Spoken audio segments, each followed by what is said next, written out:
And as the Israel-Iran ceasefire appears to be holding, let's get some analysis on the probability of that on both sides going forward. We want to bring in Professor Eric Potts, director of the Center for International Studies at the University of St. Thomas here in Houston. Professor, thanks for joining us this afternoon. Thank you for having me.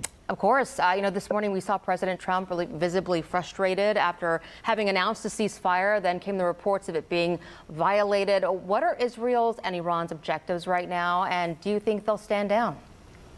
I think that it'll be very difficult for either country to ignore what may look like targets of opportunity in the near term to try to gain some sort of strategic advantage over the other country. I do believe that there is some need for them to stand down, because during the phase of the initial missile strikes, both sides expended a great amount of ordnance. And so a pause would, I hate to say this, but a pause would give both sides an opportunity to reload and then to recalibrate and consider their strategic position vis-a-vis each other. Let's talk about the general discontent among civilians in Iran. Are they in support of these strikes? And how feasible is the regime change that we've heard President Trump talk about? It's hard to gauge the level of support for the current regime in Iran. I know I've talked to people who have family in Iran, and there's a great deal of discontent with the current regime.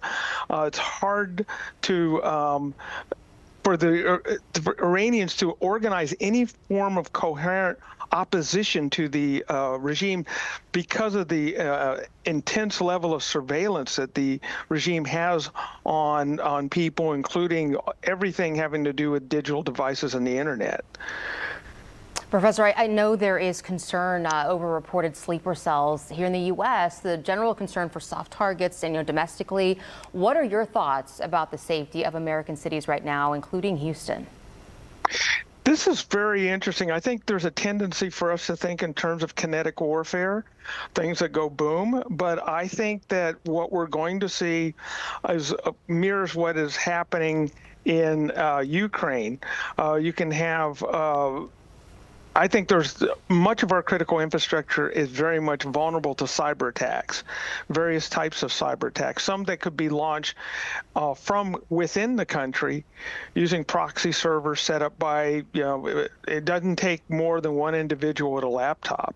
Whether drones will be used domestically, I think that's very possible that drones could be used to attack critical infrastructure too.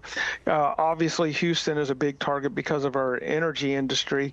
And what role that plays on the global stage. But I think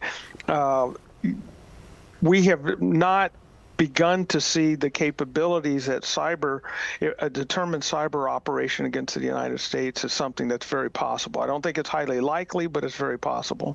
There are so many facets and components and layers to this ongoing conflict. We certainly appreciate your insight. Professor Eric Potts, director of the Center for International Studies at the University of St. Thomas. Thank you.